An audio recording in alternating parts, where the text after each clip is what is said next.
universitas itu terkenal Islam, dan universitas itu kalau masuk situ harus pakai hijab, wajib pakai hijab. Tapi ayam kampus paling banyak di Palembang dari situ. Jadi kalian tuh jangan menekankan, wah ini kita pesantren atau kepala sekolah nonton lah, minimal kepala sekolah dulu lah yang nonton ya. Jangan menekankan wajib berhijab. Salah berpikir itu dosa yang dianggap lumrah juga nggak Pak Ustadz?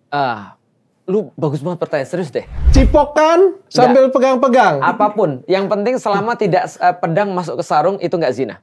Karena ini Kalau konsekuensinya parah. pedangnya cuma gesek-gesek, Asal nggak masuk nggak zina. kalau zina 40 tahun. Enggak, Iya.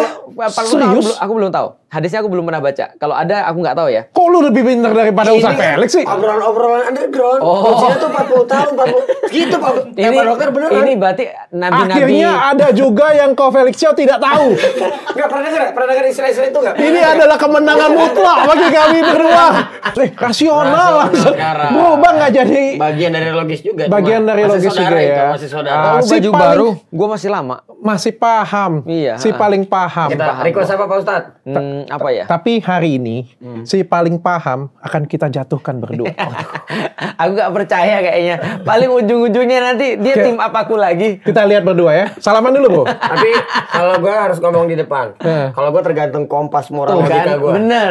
Memang lu nggak ada kesetiaan lu? Iya, soalnya dia sama aku udah nakama. Moral kompas kita udah sama. Nggak, tapi kali ini aku yakin aku menang sih. Karena Oke. kan kita hari ini ngobrolin tentang dosa-dosa umum. Oke. Ya. Kemarin kan kita sudah belajar banyak tuh. Ya. Ya. Tapi aku bisa ngomong dengan Pak Ustadz. Aku Ya. yakin, kayaknya kalau misalnya, nanti kan kita ada bahasan lagi ya. Surga dan neraka, itu spesial banget itu. Yoi. Spesial ya. Episode spesial. Tapi aku yakin, kalau memang surga dan neraka itu ada, Ya. semuanya pasti akan masuk neraka. Aku yakin, mau muslim, non-muslim, pasti akan masuk neraka. Angkat tangan di dunia ini, lempar gue batu, satu orang yang ngomong nggak pernah berdosa. Iya, nggak mungkin. Nggak punya bikin dosa. Apalagi mungkin. aku akan menyebutkan di sini belasan dosa-dosa umum. Aku pengen lihat Yang Pak terjadi Ustadz. setiap hari gitu. Ya. Setiap hari, setiap menit, Ya. setiap jam, Ya. setiap orang, Ya. bahkan yang katanya muslim sekalipun. Benar. Mau langsung kita mulai Pak Ustadz ya? Siap. Ini kayak udah kayak penghakiman ini. Ada nggak orang Ya. di dunia itu muslim tapi nggak sholat? Banyak banget. Banyak gitu benar. Udah jelas kan? Banyak banget. Dan jadi biasa aja kan? Jadi biasa aja dong. Makin lama Pak Ya. Ustadz, makin banyak orang yang sadar akan sholat atau makin banyak orang yang makin tidak sadar untuk sholat dan meninggalkan sholat? Kalau di sekitarku ya alhamdulillah ya makin banyak yang sadar sholat. Nggak berteman dengan siapa-siapa. Emang dikit ya. Temennya dikit. Temenku dikit tapi baik-baik. Jangan salah. Dia menutup pertemanan dengan orang sekitar. Benar. Pada kenyataannya Lex, kira-kira masjid itu tambah ramai atau tambah sepi? Rame kalau awal puasa. Ya, benar Ya, itu. tarawih pertama sama tarawih akhir tuh Iya. lumayan rame tuh Iya, ya, apalagi yang udah pada mudik Iya. gitu. Kalau masjid sekarang secara fakta dan mohon maaf fungsinya di tengah-tengah masyarakat rada sedikit berkurang nih. Ya, aku sepakat. Oh, Karena beda ngaku. banget. Ya, tapi Ngaku. kalau kita lihat ya dari segi yang lain misalnya contoh, yang paling jelas peningkatan Islam di Indonesia itu adalah jumlah orang yang kerudungan. Itu banyak banget. Karena di Palembang dulu itu hampir nggak ada yang kerudungan, Oke. apalagi sholat. Ah. Sholat aja nggak, apalagi kerudungan. Oh, ada maksudnya. berarti ada Peningkatan. segmen yang berkurang, ada Ya. segmen yang peningkatan Kalau ya. sholat aku yakin meningkat sih. Aku yakin meningkat kalau sholat. Karena kerudungan itu biasanya membawa kepada sholat biasanya. Oke. Karena kalau misalnya cewek-cewek yang banyak kan yang kerudungan, akhirnya dia juga sholat. Cuman memang betul kalau kita katakan apakah banyak umat muslim yang nggak sholat? Banyak banget. Pak Ustadz, tapi aku sedikit nggak setuju nih. Oke. Karena gini, nggak bisa dikorelasikan berkerudungan dengan sholat. Betul. Karena fakta di lapangan, Dokter Richard, lebih gampang berkerudung daripada menjalankan ibadah sholat. Itu benar banget. Makanya aku bilang ketika kerudung tuh lebih gampang daripada sholat, kalau orang sudah bisa sholat harusnya dia bisa berkerudung. Tapi kenyataannya dulu kan nggak ada ya. Dulu misalnya kita lihat orang-orang nggak kerudungan tuh kita tanya, kenapa dia nggak kerudungan? Dia lebih kepada nggak tahu. Sekarang dia udah banyak tahu. 2012 aku lihat itu ada fenomena hijrah. Jadi kayak gelombang hijrah itu orang pada kerudungan semua. Makanya ketika orang kerudungan tuh dia mulai belajar sholat. Tahun berapa, Pak Ustadz? Tahun 2012-an. Wah, pas kiamat nggak jadi. Iya, Pak Ustadz, benar. aku mau protes boleh nggak? Boleh. Ini kenyataan ya, ini kenyataan ya. Iya. Boleh, kalian boleh tebak-tebak, tapi aku nggak sebut universitasnya. Iya. Universitas di Palembang. Iya. Aku pernah diundang jadi salah satu dosen di Aku sana. tahu pasti Unsri. Bukan. Bukan unsri. Bukan unsri. Aku pernah mau jadi ini Islam. Universitas Islam. Yang bukan. Kalau disebut nanti aku nggak jadi cerita. Yang ada di Pelaju. Pokoknya universitas itu terkenal Islam. Dan universitas itu kalau masuk situ harus pakai hijab. Wajib pakai hijab. Tapi ayam kampus paling banyak di Palembang dari situ. Itu benar. Itu benar. Makanya tidak ada korelasi antara orang tuh ketika dia itu, misalnya contoh ya, sholat dengan dia maksiat. Atau dia contoh ya, dia sholat dengan dia maksiat. Itu nggak ada korelasinya. Korelasinya di mana? Bukannya harusnya orang-orang sholat itu adalah lebih menjaga? Betul. Karena di dalam Al-Quran pun fungsi daripada sholat adalah mencegah orang daripada perbuatan keji dan munkar. Nah, tapi pertanyaannya yang harus kita jawab adalah kenapa banyak orang-orang yang beragama tapi terlihat munafik? Dan ini menambah buruk wajah Islam. Itu betul banget. Jangankan di sana gimana cara kita berantasnya? Cara berantasnya itu gampang gini. Kan makin lama pasti makin ke arah sana ya justru ya. Kayak gimana caranya kita balikin lagi Pak Ustaz? Nah kita bahas dulu tentang, kita tadi state dulu bahwasanya ketika ada gelombang hijrah yang terjadi, belum tentu itu orang hijrah karena dia ngerti. Bisa jadi hijrah karena ikut-ikutan.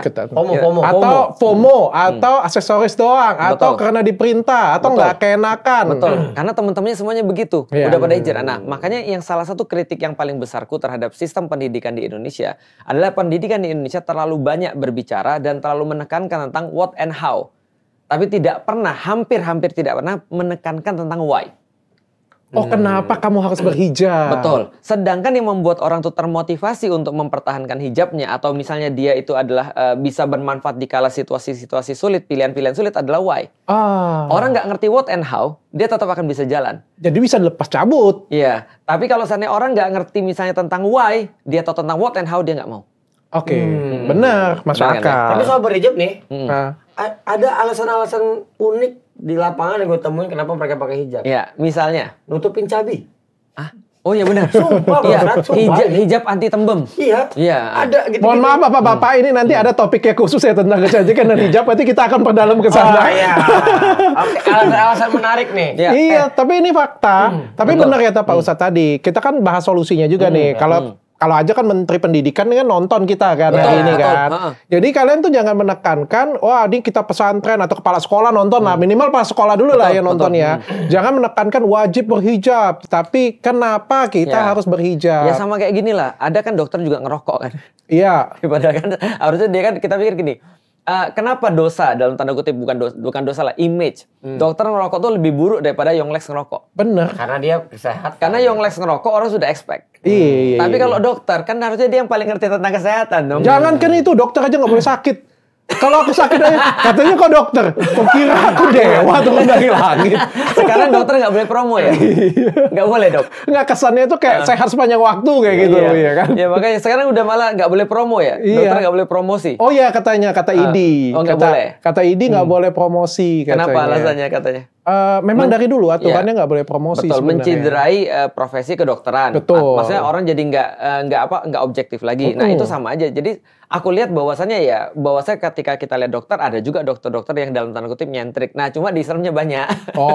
Nah berarti kenapa bisa begitu? Karena sistem pendidikannya itu ada yang problematik, gitu loh. Nah contoh misalnya ya, kalau kita lihat di zamannya Rasulullah itu sebelum mewajibkan sholat itu kan mendidik para sahabat selama sebelum Allah mewajibkan sholat, Rasul kan mendidik para sahabat selama 13 tahun. Baru wajib sholat itu ketika tahun ke-13 atau tahun ke-12 akhir lah, itu baru diturunkan kewajiban sholat. Jadi semua orang itu sudah siap. 13 tahun. Artinya bukan berarti sekarang orang belajar dulu 13 tahun baru sholat, enggak juga sih, karena semuanya udah lengkap. Nah makanya ketika aku ngasih tahu pada orang kenapa kamu harus sholat, aku nggak ngasih tahu tentang what and how, tapi kenapanya tadi itu, kenapa kamu dulu sholat. Contoh misalnya ya. Contoh, HP kita ini kan smartphone. Smartphone ini yang paling penting kan koneksi. Iya. Maka kalau ada orang, anak-anak dikasih smartphone doang, tapi nggak ada koneksi, dia nggak akan mau juga. Karena yang dia cari itu koneksinya. Sholat itu literally means connection. Ke Tuhan. Artinya kalau kamu sebagus apapun dalam pandangan kita, kalau lu nggak terkoneksi, lu nggak akan nyambung juga. Tapi Ustadz, bukannya kalau main HP itu kalau dia terkoneksi, dia langsung bisa main game. Emang kalau terkoneksi dengan Tuhan lu bisa apa? Nah, ini yang perlu dibahas lebih lanjut lagi. Gitu. Nah, itulah kenapa. Dokter, sebelumnya dari tadi ini kalimat dosa yang dianggap lumrah ini mengganggu kepala gue nih. Oke. Kenapa? Gimana? Karena gini, dari tadi gue berpikir kan, terus ngebaca list-list itu, Kita sebenarnya sebelum mulai lebih jauh bahas list-list ini, kita harus sepakatin dulu nih bersama-sama. Dosa itu apa? Artinya, ya satu, terus kedua dosa yang dianggap lumrah itu berarti kan gini, ada satu dosa yang biasa aja. Yang kita sepakatin ini dosa nih. Ini dosa. Udah jelas ya, nggak sholat itu dosa kan? Nggak sholat dosa. Cuma kita anggap jadi biasa aja. Padahal jelas dosa. Kita harus sepakatin berarti itu ya dosa yang dianggap lumrah ya. Kalau ternyata ini adalah dosa, Pak Dokter tahu. Pak Ustadz tahu ini dosa, cuman di lapangan sehari-hari di lingkungan udah biasa slow aja. Kalau maksiat kan semua orang tahu tuh. Ya rada berat itu karena ada apa namanya tercoreng di sosial segala macam kan. Selingkuh dosa kan? Salah satunya, cuma tapi dianggap lumrah juga. Tapi betul juga sudah mulai geser ya. Dulu tuh belum Pak Ustadz. Benar. Sekarang udah jadi apa lu bilang? Sekarang sahabatnya nutupin. Iya makanya. Sekarang sahabatnya ditutupin. Makanya. Tapi aku mau usul sih, Pak Ustadz. Bisa nggak sih kita ada orang-orang pintar yang di Islam kayak gitu? Aku yakin kan orang Islam kan banyak yang pintar, banyak yang terpelajar. Kenapa nggak dibuat penelitian ya? Kenapa sholat itu makin jarang? Kenapa orang itu makin jarang hijrah kayak gitu? Nah dari penelitian itu kan kita tahu nih masalahnya apa. Dan akhirnya kita bisa kasih solusi ke masyarakat gitu. Kalau kasih solusi program sebelah ya. Jadi kalau kita bahas tentang itu berarti bahasnya bukan dosa ya. Tapi kita bahas tentang bagaimana cara untuk berdakwah dengan efektif dan efisien. Nah itu pun kita juga jangankan ulama-ulama, kita juga senantiasa melakukan penelitian. Kenapa sih ada orang-orang belum mau hijrah? Kenapa sih ada orang mereka belum mau untuk mendengarkan pesan-pesan yang baik? Kalau mereka sudah dapat, kenapa mereka nggak bisa convert untuk melakukan pesan itu? Nah itu senantiasa kita teliti. Tapi beda dengan ulama-ulama yang melihat bahwasanya contoh, kan Dr. Richard pernah bilang ya, kalau andaikan ini satu hal nggak bisa dilaksanakan, kenapa nggak dihapusin aja? Nah kalau itu nggak. Karena kalau misalnya kita sudah tahu ini adalah pesan dari Allah misalnya, bahwa ini adalah maksiat, maka sampai yaumil kiamat pun dia akan jadi maksiat. Jadi artinya gini, kalau ada idealitas yang kemudian kenyataan atau realitasnya belum sampai, bukan idealitas yang harus ditarik kepada realitas. Tapi pilihan satu-satunya adalah realitas ditarik pada idealitas. Ya tapi kan kadang-kadang nggak bisa difasilitasi. Nah, contohnya kadang-kadang kayak di Belanda tuh. Betul. Pornografi, apa namanya, prostitusi. Ya dilegalkan di red, akhirnya di red light district. Nah, makanya kita perlu untuk melihat dulu gini. Ada realitas, ada idealitas. Nah, kapan kita bisa narik idealitas kepada realitas? Kapan kita bisa narik realitas kepada idealitas? Realitas harus ditarik kepada idealitas karena ini adalah perkara-perkara yang bisa berubah. Sedangkan kalau perkara-perkara tidak bisa berubah, takdir yang kita bicara kemarin, maka idealitas harus ditarik pada realitas. Misalnya contoh, suatu hari nanti ibu dan bapak aku akan meninggal. Itu adalah sesuatu yang pasti. Mau nggak mau siap atau nggak siap. Ketika bapak ibuku mati, ketika aku tidak bisa menarik idealitas kepada realitas, aku stres. Tapi ketika bisa diubah, lantas kita tidak mau menarik realitas kepada idealitas, itu namanya males, menyerah. Aku nggak mau menyerah. Dan Islam tidak diperintahkan untuk menyerah untuk mencari idealitas yang pas. Masuk akal. Berarti Muslim wajib sholat. Wajib sholat. Cewek wajib pakai hijab. Tapi ada lagi nih dosa yang umum lagi nih. Cewek pakai baju seksi. Di dalam hijab atau di luar hijab? Enggak, Koko sering nggak pergi ke mall. Cabai-cabian. Menurut Koko, datang ke mall, lebih banyak mana? Cewek pakai hijab kah atau cewek pakai baju seksi kah? Tentu saja pakai baju seksi lah. Dan biasanya bukan Muslim itu. Belum tentu loh. Tapi Pak Ustadz, aku mau nanya nih, secara ukuran ya, di Islam, cewek yang dari awal sudah berniat dia memang nggak pakai hijab, sama ada yang memang pengen pakai hijab, justru malah bikin orang sange. Karena dia tahu marketnya ada nih, pakai hijab, sumpah pakai hijab, cuman bajunya ketat-ketat, celana sama itu lebih parah yang mana Pak Ustadz? Itu ada namanya itu ada namanya jilboobs namanya. Itu maksudnya. Jilboobs maksudnya. Itu lebih parah yang mana? Maksudnya secara nilai Pak Ustadz dalam Islam? Kalau lebih parah, jelas yang lebih menarik laki-laki. Itu jelas lebih parah. Kenapa? Karena aku ngomong gini ada dalilnya. Dalilnya adalah ini mau dibahas di sini atau nanti mau dibahas bab jilbab dan keindahan nih? Tipis-tipis saja ya. Tipis-tipis saja. Nanti kita callback lagi. Di dalam Islam, salah satu kata-kata jilbab itu adalah untuk supaya dia tidak tabarruj. Tabarruj itu apa? Tabarruj artinya tabarruj asal katanya buruj, artinya adalah tower. Jadi dia tuh kelihatan. Jadi dia tuh sangat visible, sangat menarik untuk dilihat. Nah, jilbab itu filosofinya justru tidak dilihat. Maka kalau dia pakai jilbab, nonjol semuanya, dan malah makin membuat orang penasaran, makin membuat orang berbayang-bayang, lekuk-lekuknya kelihatan, dan memilih bahan-bahan tertentu sehingga lekuk-lekuknya begitu kelihatan. Asli. Itu namanya justru bertentangan dengan jilbab. Itu nggak pakai jilbab ya? Nah, kenapa? Jadi ngapain dia pakai jilbab gitu? Lebih bagus itu ya? Lebih bagus nggak usah. Mohon maaf, brother. Menganut ajaran Pak Ustadz kemarin soal makan babi. Iya. Ketika dia makan babi, tapi alkohol iya, cewek iya, makan babi enggak. Kan kita kan sepakat sama-sama kan. Kita puji yang bagus ya. Itu kita harus puji dulu. Itu sudah pakai hijab. Tapi meaningnya beda sama ini. Ini konteksnya beda, Pak Dokter. Karena ada yang tahu, ada yang nggak tahu. Jadi menurut gue gini, aku ngerti sih maksudnya. Contoh gini ya. Ada perempuan, maksud lo kan gini, ada perempuan-perempuan nggak berhijab tapi pakainya modest. Ya kayak contoh misalnya ya Ratu Inggris lah misalnya. Lu nafsu nggak lihat Ratu Inggris? Enggak kan? Elegan dia gitu. kan, karena modest kan ya. Aja. Tapi maksud lu ada orang-orang yang dia berhijab atau setidaknya dikatakan orang berhijab, walaupun setelah lu dengar penjelasan gue itu bukan namanya hijab kan? Artinya dia cuma pakai baju kayak hijab. Pakai kerudung doang. Iya, tapi dia nggak berhijab sebenarnya. Jadi nggak ada meaningnya kan hijabnya, dia nggak masuk dalam konsepnya. Celananya ketat. Bener. Ininya tuh ketat banget sampai nggak ada napas lagi. Asli. Kayaknya pernah memperhatikan ya. Bukan, aku terganggu. Jujur aja, aku nggak sange, nggak nafsu sama sekali. Tapi aku terganggu. Aku sih lumayan. Jujur aja, Bray. Maksudnya ya kan ada percampuran. Kan keinginan kita kan berbeda-beda. Iya. Dia tuh kayak dibilang tuh jadi abu-abu sama dia. Karena lu ditutup tapi terlihat gimana tuh? Karena lu ada challenging, penasaran, ya kan? Curiosity. Kan manusia tuh curiosity. Nah, kalau kayak gitu itu tidak masuk definisi hijab. Dan itu yang aku katakan tadi, kalau ada orang kayak gitu gimana ya? Bisa jadi dia belum tahu, bisa jadi dia tahu dia sengaja. Karena ada juga yang kayak gitu. Nggak mungkin dia nggak tahu, Pak Ustadz. Iya. Ini nggak mungkin. Kayaknya pelajaran agama Islam yang paling bawah itu adalah menutup aurat ya kayaknya. Ini nggak mungkin nggak tahu ini. Ini contoh ya, gue kasih tau ya. Ini contoh ya. Aku bilang sama istriku, tahu nggak cewek itu paling menarik ketika ngapain? Ketika ngikat rambut. Asli. Ya kan? Asli itu. Kalau lu ngikat rambut gue jijik. Iya benar. Tapi kalau ada cewek ngikat rambut, ini seksi banget. Iya kan, menarik kan? Keluar gitu, Pak Ustadz. Tahu nggak kenapa? Kalau Dokter Richard gak usah, jijik aku jadinya. Jadi tahu nggak kenapa? Ternyata setelah diteliti, ini ada penelitiannya dalam bukunya Ellen and Barbara Pease. Mereka meneliti bagian tubuh perempuan mana yang paling disukai oleh laki-laki. Lu apa? Rambut emang. Bukan. Lu rambut. Wah, kelainan lu. Bukan. Ya dada. Dokter Richard. Dada, leher. Ternyata bukan. Ini tanpa sadar nih laki-laki nih. Oke. Aku tahu lu pasti jawab pasti dada. Tapi ternyata setelah diteliti benar-benar, setelah dikasih, ternyata ada apa? Pinggul.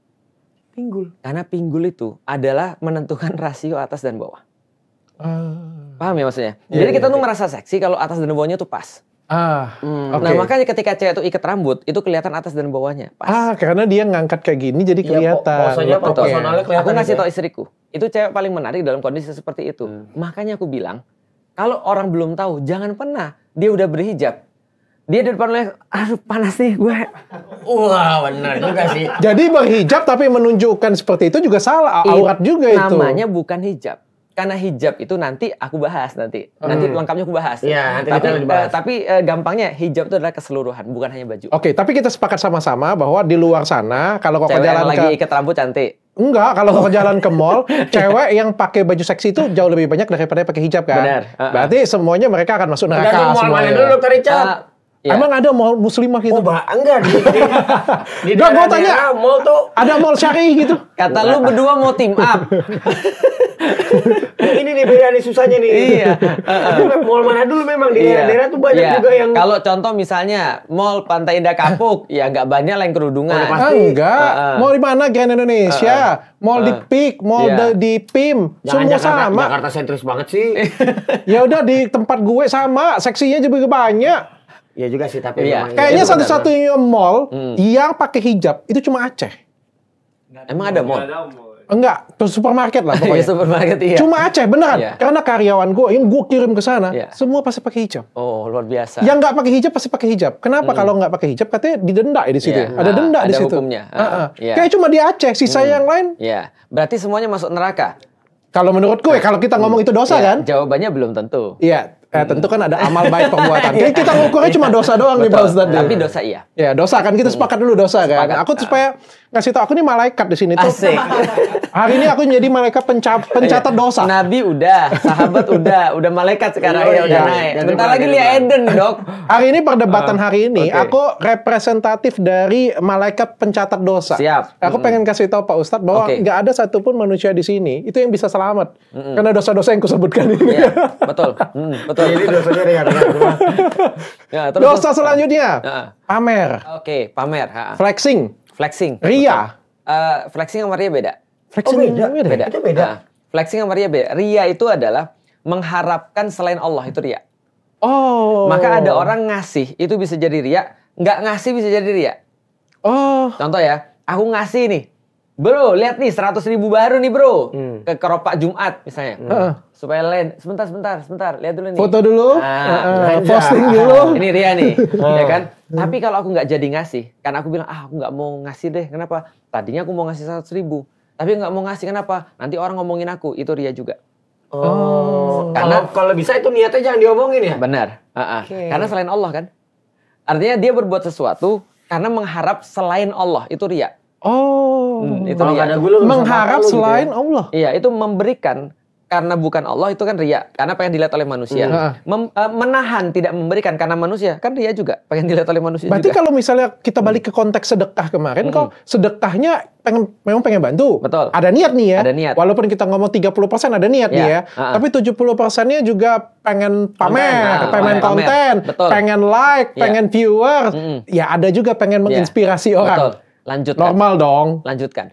Itu kita bahas kemarin tentang ikhlas. Lama-lama dia habis. Kalau kita latih terus lama-lama dia habis. Sering-sering lama-lama jadi biasa. Tapi itu bukan ria. Bukan. Ria jelas kalau selain dia ngarepin selain Allah jelas. Tapi kalau dia latih terus dengan harapan ikhlas, mudah-mudahan Allah maafin. Oke, awalnya ria pelan-pelan akan lebih baik. Gitu ada orang mau ngomong di depan umum ya. Dia bilang, nanti aku takut, nanti aku gimana kalau orang nggak suka, aku ngisinya nggak benar gimana, kalau aku salah ayat gimana. Aku cuma bilang gini, kamu ngomong, kamu dakwah gara-gara Allah atau bukan? Gara-gara Allah. Ya udah ngapain lu pikirin manusia? Aku bilang kalau sudah karena Allah udah lu mau diludahin pun bodo amat kali. Kan lu kan karena Allah. Gitu kan ya. Tapi gimana saat gini-gini? Udah pokoknya ini aja, maju aja dulu, dibiasain. Gila, aku tanya dengan lu ya, kalau itu yang namanya ria, di mana orang di dunia ini yang kagak ria? Karena semua orang pasti beria-ria. Udah pasti. Bener nggak? Bergembira ria. Bener kan? Bergembira ria. Ada nggak lu sebut temen lu selama seumur hidup lu sampai sedetik sekarang yang nggak melakukan itu? Nggak ada, itu di hari-hari bisa kejadi berarti itu. Iya betul, sangat bisa. Makanya dikatakan bahwasanya ria itu adalah syirik kecil. Di dalam Islam tuh ria itu syirik kecil. Digambarkan bahwa ria itu kayak semut yang nempel di batu hitam di tengah malam. Nggak ada lampu pula. Makanya susah kan membedakan ya antara kita. Maka aku bilang gini. Salah satu nasihatku dok kepada orang-orang yang kemudian berumah tangga di waktu-waktu muda. Zaman sekarang kan kayak kata lu tuh, orang seneng dikit kawin, dan segala macam kan ya. Dia nggak peduli lagi dia udah belajar atau belum. Aku bilang gini, mbok ya kita tuh nggak semuanya harus dipublis di media sosial. Nggak semua aktivitasmu itu jadi konten. Karena gini loh dok, coba bayangin dok ya. Ada seorang suami bawa bunga ke istrinya. Tangan kirinya megang bunga, tangan kanan pegang HP dong. Iya. Sayang, ini buat kamu ya, gitu kan. Terus istri, makasih ya, makasih banget lo, kamu perhatian banget sama aku dan segala macam. Itu nanti pulangnya tuh, istri akan mikir gini, ini untuk konten atau untuk aku? Dia bisa bilang dong, ini untuk kamu. Tapi terus istrinya menemukan, dia pas nggak pegang handphone nggak gitu. Gimana coba ceritanya? Pencitraan aja. Ini kan sulit kan? Maka aku bilang ada urusan-urusanmu yang nggak usah di konten. Bahkan kalau bagi aku secara pribadi, kalau aku ketemu dengan istriku, aku taruh handphoneku. Kecuali kalau aku memang perlu untuk mengkontenkan gini loh hidup berkeluarga. Kalau aku memang niatnya begitu, ini loh hidup berkeluarga untuk dakwah. Tapi kalau nggak, aku taruh handphoneku. Kenapa? Aku pengen dia nggak punya satu bersitan pun bahwasanya aku punya sesuatu kepentingan selain dia. Itu caranya tuh. Tapi tidak menjamin orang nggak ria ya. Sulit memang. Jadi semua orang pasti ria ya, semua orang pasti bisa jadi menjadi dosa biasa. Ya, menjadi dosa biasa betul. Betul. Kalau flexing, pamer. Nah, pamer itu kadang-kadang gini. Kalau kita katakan gini, pamer itu ada untungnya nggak? Ada. Karena di dalam Islam sendiri ada kata-kata syiar. Syiar itu artinya tersebar luas. Nah, flexing itu kan bagian daripada syiar sebenarnya. Makanya contoh ya, aku bilang, ada temanku datang, dok. Dia bilang gini, aku seorang marketer. Aku punya produk nih. Ustadz, boleh nggak aku memarketingkan produkku dengan cara gini. Pamer dia berarti kan? Ya, caranya kan kayak pamer. Ini produk bagus banget tuh, wah gila. Ya gampang gini deh, ada temenku arsitek. Kerjaannya tuh datang ke rumah-rumah mewah. Lalu bilang gini, ada yang mau rumah kayak gini, ada yang mau rumah kayak gini, rumah kayak gini bagus loh. Ya intinya dia dalam tanda kutip ya pamer supaya orang percaya bahwa dia itu adalah orang yang berkemampuan. Aku pikir itu bagian daripada syiar, bukan syiar, bagian daripada promosi. Dalam Islam misalnya ada memang sesuatu yang harus dibesar-besarkan. Contoh kayak azan tuh syiar. Maka azan nggak boleh via WhatsApp. Karena azan tuh syiar harus seluas mungkin, gitu kan ya. Ada orang bilang, wah gue terganggu nih sama azan nih. Ya itu karena memang tujuannya syiar, bukan tujuannya untuk mengedukasi. Nah, jadi kita lihat dulu nih tujuan kita apa. Kalau tujuan kita adalah sesuatu yang memang untuk contoh ya, karena banyak orang flexing itu aku lihat itu nggak lebih cuma sekadar investment untuk promosi produk bisnisnya. Supaya dia lebih terpercaya, supaya dia lebih kemudian trustworthy dan seterusnya. Itu boleh. Kalau memang ada tujuannya nggak ada masalah. Tapi ingat baik-baik, flexing itu adalah perilaku yang kadang-kadang itu justru toksik bagi diri kita sendiri. Kenapa? Karena ketika kita flexing nih sekali, itu kita akan menjadi orang-orang yang ya akan terus-menerus untuk melakukan itu. Ada tuntutan untuk seperti itu, menjaga seperti itu punya. Aku ngerti kalau level sana. Tapi aku pengen tanya nih, kalau misalnya nih, kan aku kan lagi belajar sekarang kan. Betul. Tapi anggaplah kan setelah 30 hari ini kan tentu orang bilang kan, oh Dr. Richard sudah lulus nih, SD nih paling enggak kan. Nah, kita D3 lah. Iya, episode terakhir nanti kita beli toga kali ya. Jadi Pak Ustadz kan minta ke toga gitu. Iya, sambil ngomong asyhadu. Siapa tahu, tapi di antara kita siapa yang bakal lulus nih kayaknya. Ada ujiannya nggak Pak Ustadz? Ada tadi. Asyhadu tadi itu. Itu ngambil sertifikat. Tapi kan nanti kan setelah 30 hari orang lihat nih, wah Dr. Richard sepatunya kayak gini, penampilan kayak gini. Itu tapi kalau dia tanya dengan aku ya, aku bukan kalau ditanya dengan aku ya, aku pengen pandangan dari Pak Ustadz nih, tanya dengan aku bukan flexing, tapi aku nyaman. Karena aku ngerasa kayak aku cari duit susah-susah, aku pengen menikmatin duitku. Nah itu namanya flexing bukan? Sah ya? Itu sah, itu tidak dosa. Alhamdulillah. Berarti yang nggak sah yang mana nih Pak Dokter? Yang nggak sah gini, contoh ya. Aku lihat, ini kan bervariasi ya, contoh ya.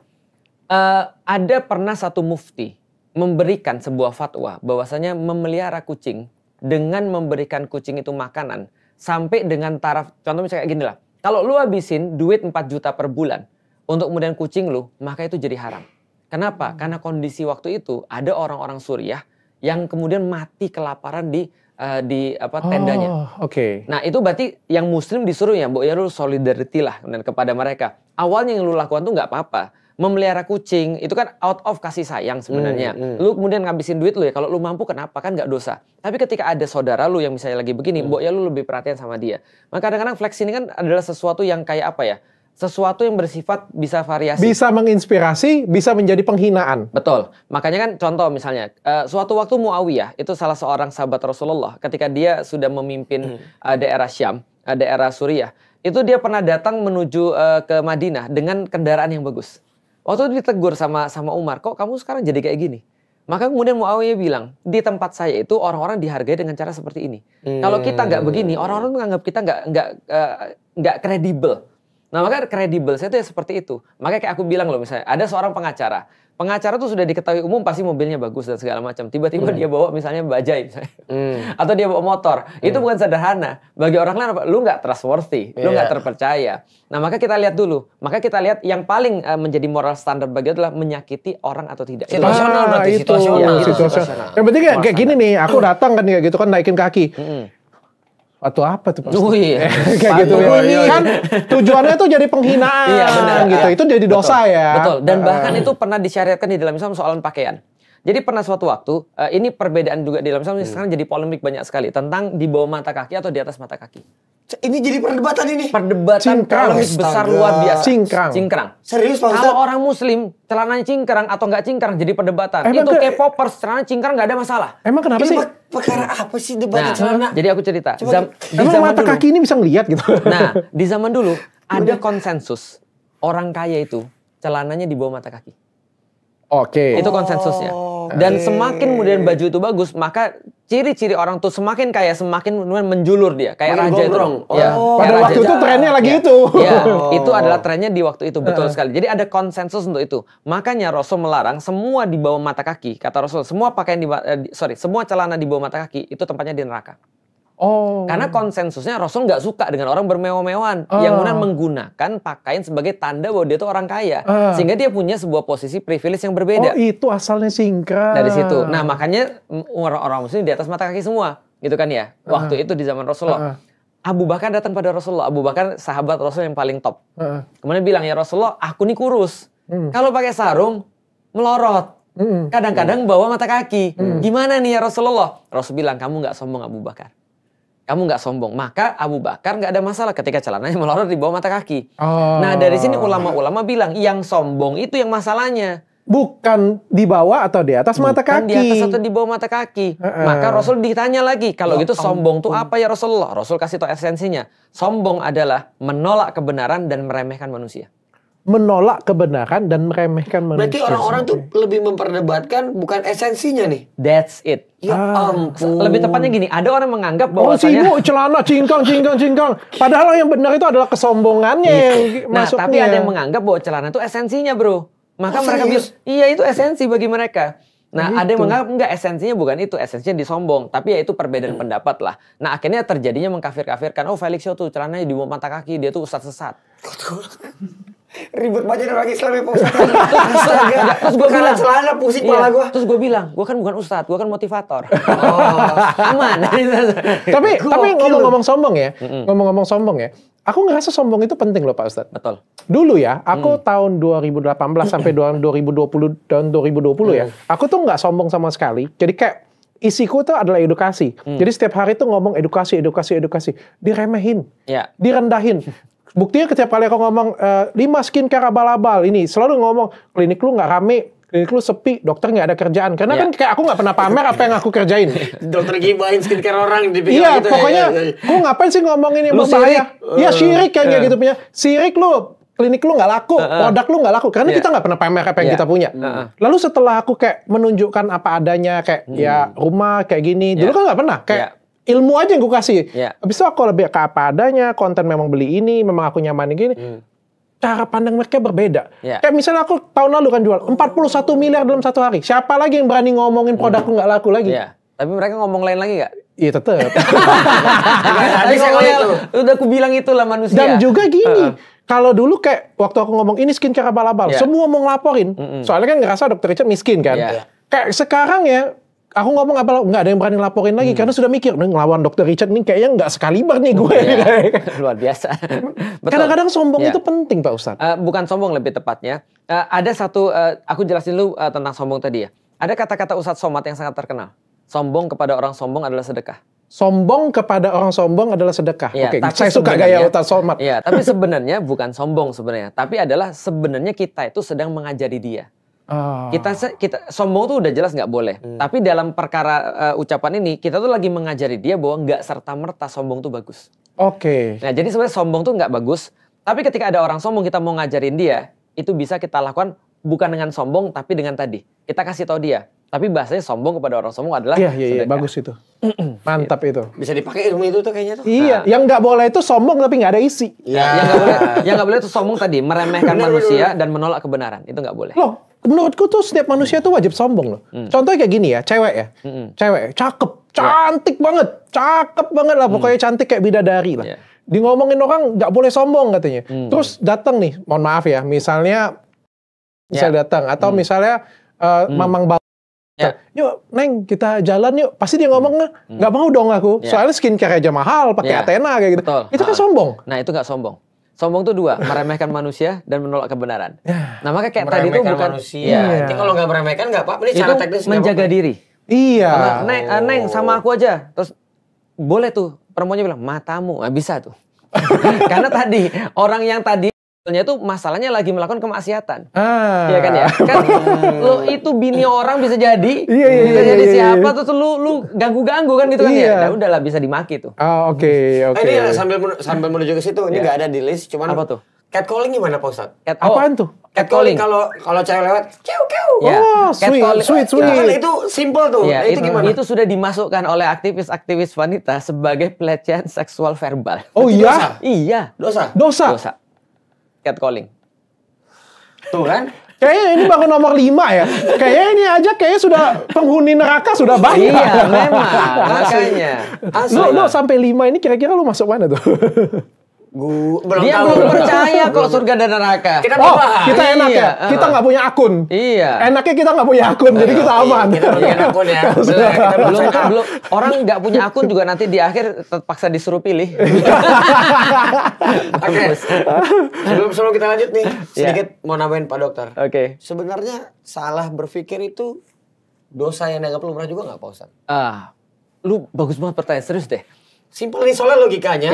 Ini orang banyak kan bikin dosa-dosa bodoh ini karena salah berpikir di awalnya nih. Aku seneng sama Yonglek, serius.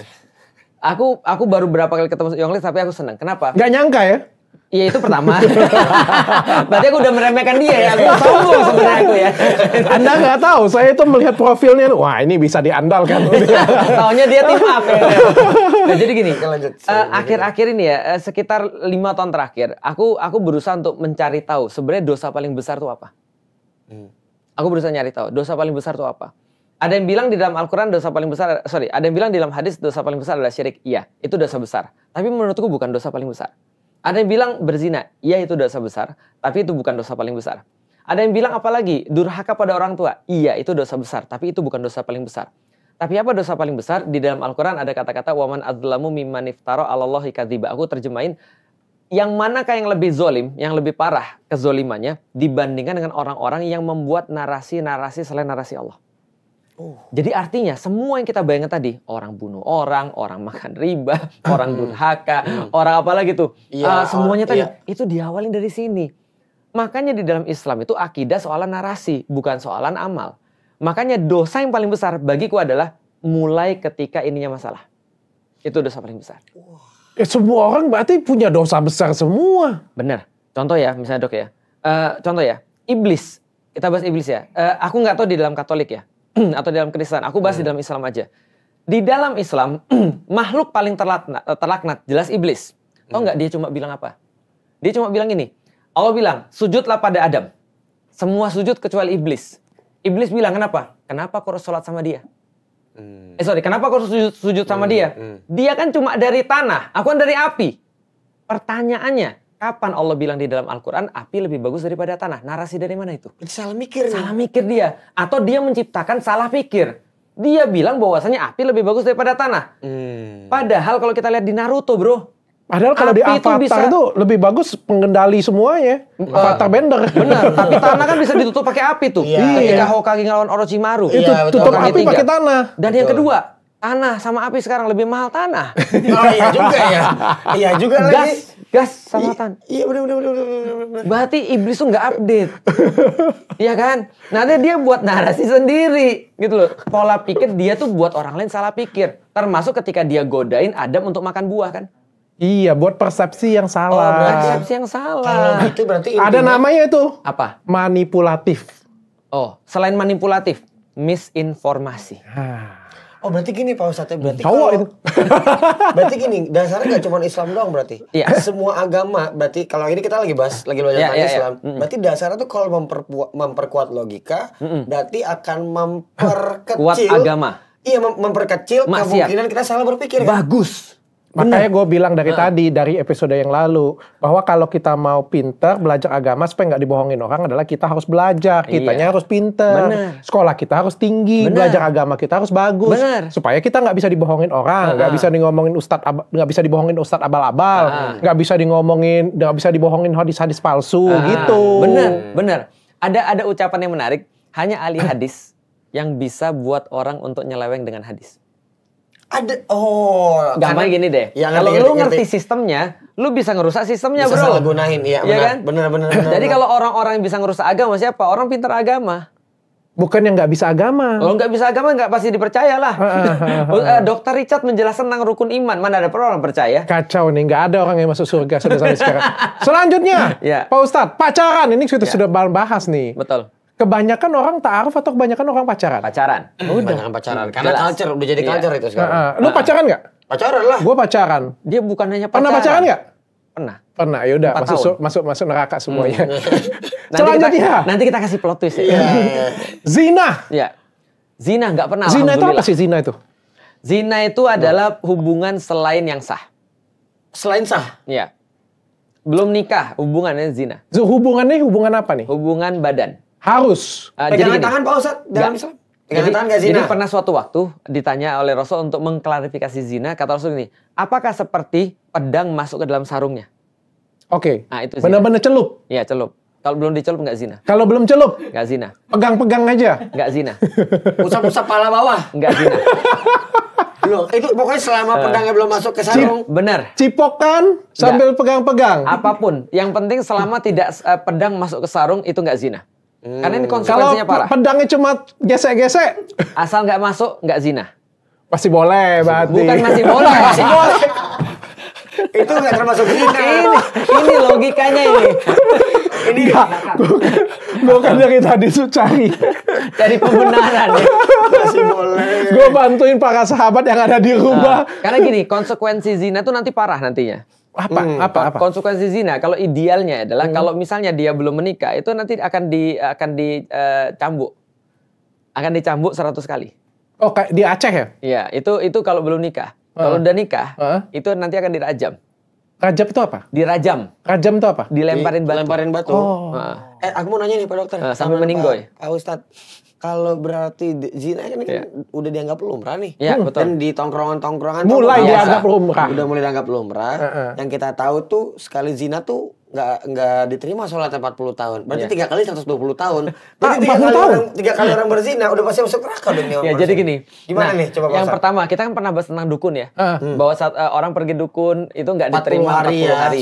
Sebenarnya aku nggak tahu ya kalau zina. Aku nggak tahu ada hadis tentang apa 40 hari atau tidak. Tapi kalaupun ada ya, misalnya kayak misalnya peramal tadi ya. Orang datang ke peramal, orang minum khamar nggak diterima 40 hari. Maksudnya tuh gini, karena ini nggak diterimanya lama, lu jangan. 40 tahun loh? Iya. Kalau zina 40 tahun? Enggak, iya. kalau serius? aku belum tahu. Hadisnya aku belum pernah baca. Kalau ada aku nggak tahu ya. Kok lu lebih pintar daripada Ustaz Felix sih? Obrolan underground.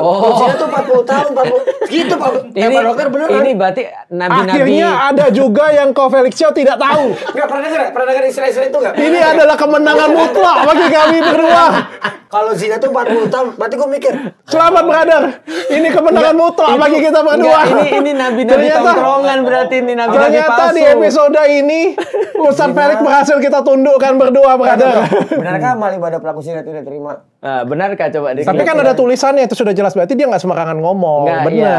Mungkin kepercayaan masyarakat, folklore. Iya maksudnya kepercayaan masyarakat. Oh bohong ya? Ya berita bohong tuh. Oh berita bohong. Itu makanya aku bilang itu nabi tongkrongan, nabi palsu itu. Ini awalnya dari mana nih? Iya itu awalnya dari mana? Kalau nggak apa-apa, potong bagian tadi untuk iklan ya. Iya, jadi kalaupun niat, ini adalah sebuah justru supaya lu nggak melakukan. Nah, tapi kalau lu udah melakukan, logikanya adalah bahwasanya Allah itu Maha Pemaaf. Lu justru harus minta maaf, gitu logikanya begitu. Aku nggak setuju. Gimana? Kayak episode dulu aku selalu ngomong. Kalau kayak gitu caranya, setiap orang pasti melakukan dosa, terus malamnya meminta maaf dengan tulus, terus besoknya lakukan lagi. Kalau andaikan dia benar-benar tulus, Dok. Ada beberapa orang ya, Dok ya. Benar-benar dia tulus minta maaf. Makanya tulus minta maaf itu 3 ya. Pertama, untuk urusan past dia menyesal, untuk urusan present dia berhenti, untuk urusan future dia tidak mengulangi. Itu adalah ciri-ciri orang yang tobatnya tulus. Benar-benar dia tulus, benar-benar. Tapi benar-benar dia nggak kuat. Dia nggak kuat, dia lakuin lagi dosa yang sama. Itu niatnya kan yang dicek kan? Nah, niatnya dicek. Kalau niatnya benar ya. Tapi kalau dia udah berencana, itu jelas nggak diterima.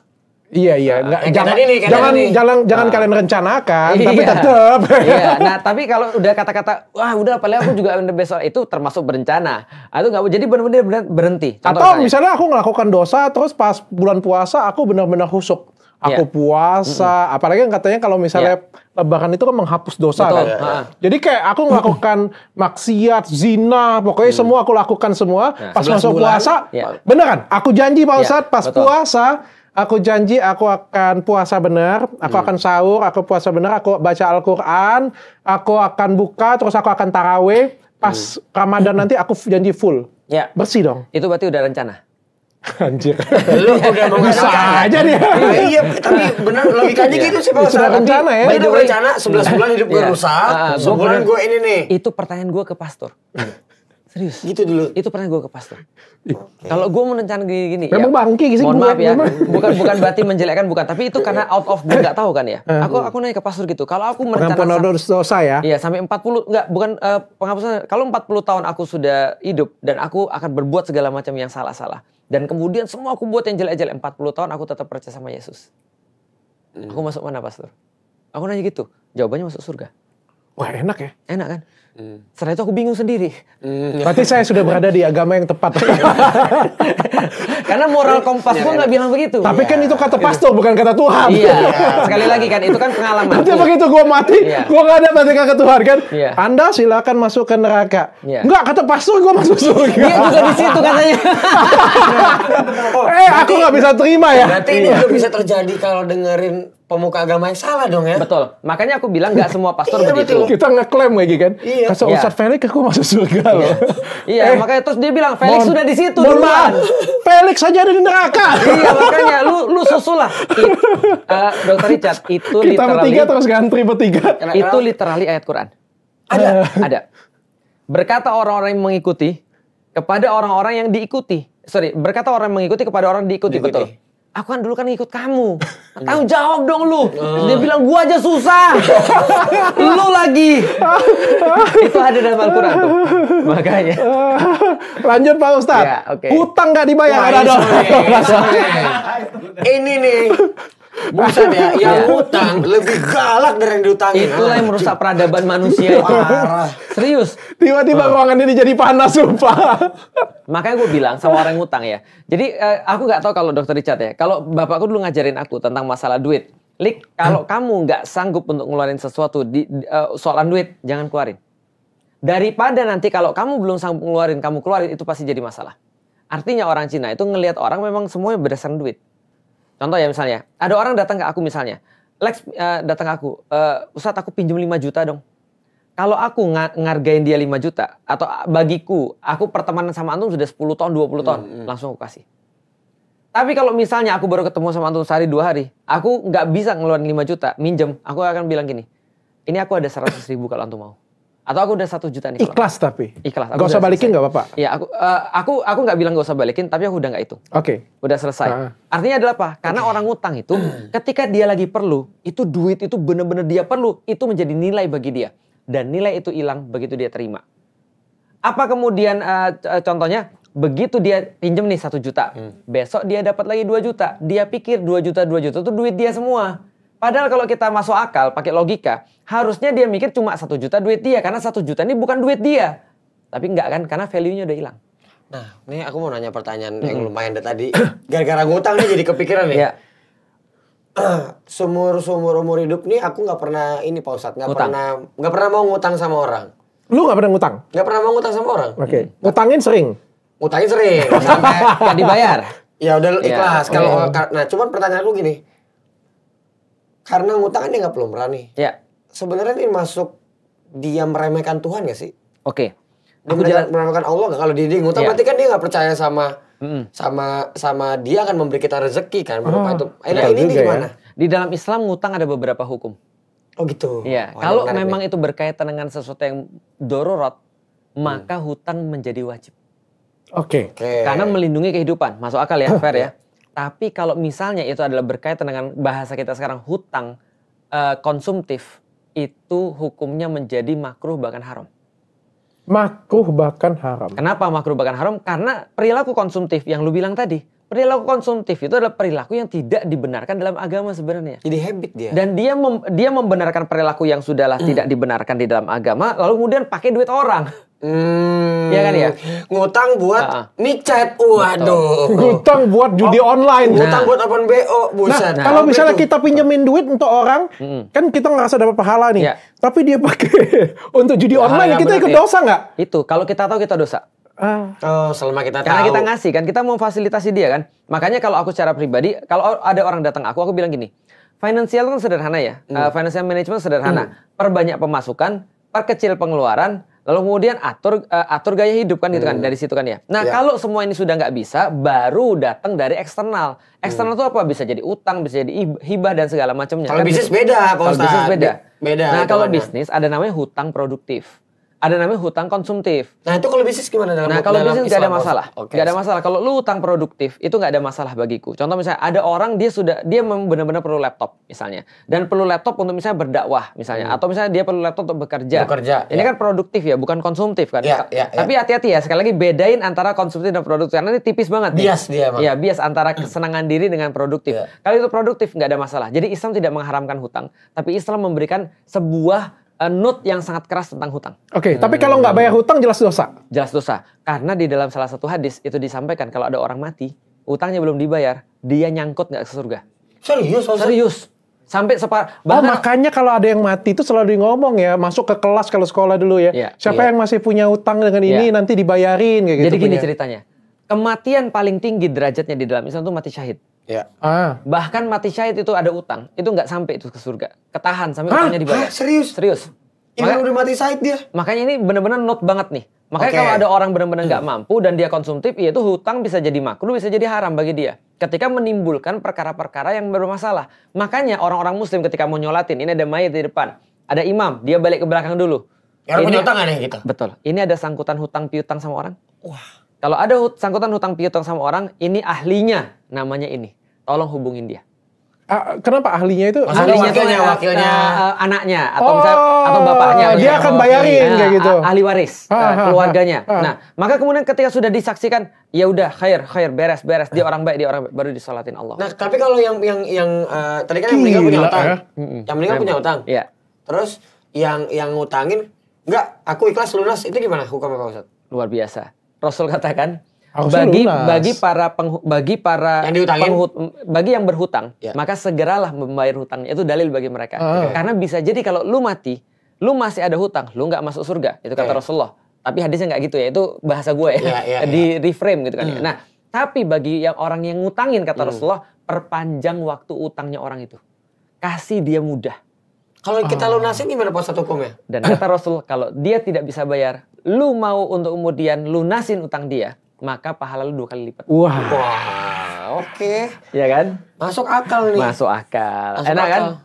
Tapi jangan dipakai beda ya. Ngerti. Orang yang ngutang bilang, lu kan disuruh mulai dari sekarang kalian lihat ya, Young Lex ya begitu dapat pencerahan dan orgasme dia gara-gara dapat pahala 2 kali. Jadi kalian bisa DM dia untuk bisa pinjam utang dari dia. Nah, itu namanya kurang ajar. Itu namanya kurang ajar kalau dia kayak gitu. Pak Ustadz nggak ada acara ini, DM gue juga banyak yang ngutang dia. Lu juga masih dapat Pak. Banyak, dia nggak usah di DM, dia di komen. Jadi tau nggak? Suatu waktu Dok, ini menarik sekali. Ada mu'alaf datang. Jadi mu'alaf ini mau ketemu lah. Dan kita sudah tahu ya, aku bilang ya, nggak semua mu'alaf jahat. Tapi aku pernah diperlakukan, dicurigai seolah-olah aku tuh masuk Islam mau duit. Oke. Karena aku nggak ada uang. Modus. Dan ada memang orang-orang kayak gini. Suatu waktu pernah ada mu'alaf mau ketemu. Kita ketemulah di sebuah perkantoran. Lagi ada sholat Jumat. Khotibnya lagi ceramah tentang sedekah. Terus dia bilang sama aku gini, lihat ya, aku tes tuh. Khotib ngomong tentang sedekah. Aku coba tes, dia mau nggak untuk kemudian ngasih aku duit. Karena aku lagi perlu. Aku bilang, bro, kalau dia ngomong kayak gitu, memang tugas dia. Karena dia memang ngomong tentang kebaikan. Tapi kalau lu mau nguji dia, maka salahnya sudah di lu. Paham kan maksudnya kan ya? Tes dulu ya. Kenapa? Karena di dalam Islam lu juga harus tahu dalil lain. Dia ngomong tentang dalil sedekah. Karena itu adalah dalil bagi orang yang punya kepada orang yang nggak punya. Tapi ingat di dalam Islam, orang yang nggak punya itu tidak boleh minta. Emang nggak diajarkan untuk nggak diajar minta. Kecuali darurat ya. Nggak ada makanan bener-bener. Minta nggak ada masalah.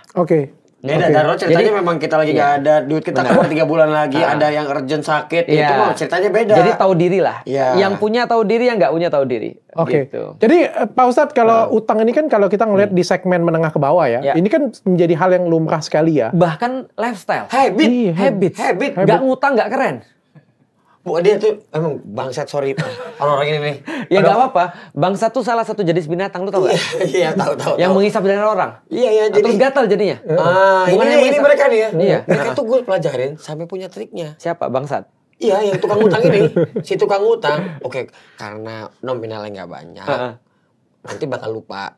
Pak dokter pinjam 200 tuh, kalau gue lo bakal ngasih gak? Iya. Cuma 20 orang tapi dia. Baru gue mau bilang, Lex bener gak dia ngutangin banyak orang? Itu. Orang kan dikit tapi banyak. Ya adalah 200. Kan gitu kan. Tapi di Indonesia itu jadi habit memang. Iya, tongkrongan di pada ngumpul. Dia ngutang sama lu. Gue juga.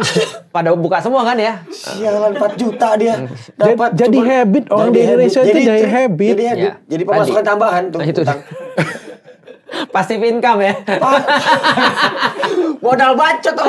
Bro, gokil. Tapi gini loh Lex, benar. Kita itu salah satu model kita memang bacot. Tapi itu model bacot yang salah. Ya, kalau model bacot yang benar kayak Dr. Richard jualan, kayak aku ceramah, itu model bacot yang bagus. Menggunakan skill kita sebaik-baiknya ya. Tapi model bacot ngutang, nah itu. Nah, kalau zaman dulu kan Pak Ustadz, nggak ada pay letter nih. Apa? Pay letter. Oke. Ini gimana nih kalau dalam Islam? Zaman sekarang nih pay letter nih.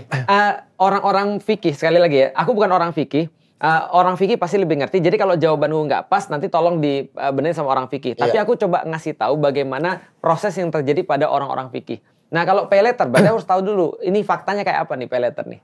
Pasti kan dibayarin dulu. Nggak, kebanyakan pakai konsumtif, buat konsumtif. Iya. Itu faktanya. Ya itu berarti udah salah ya kalau. Itu sudah salah berarti kan? Ya. Contoh aku beli handphone nih misalnya, terus aku bayarnya nanti gitu.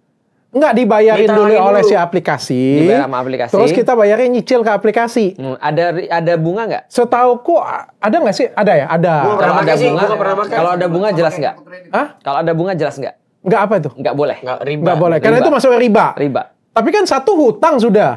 Yang kedua riba pula. Ya, dua kali dosanya. Kalau hutang itu kan masalahnya bukan hutangnya, tapi konsumtifnya itu tadi. Konsumtif atau produktif. Ya, dan masalahnya kalau hutang konsumtif itu membuat dia nanti akan mendapatkan masalah lain. Itu yang maksudku bisa jadi makruh, bisa jadi haram. Aku tuh mikir ya, kalau misalnya dia pay letter beli skincareku. Ya.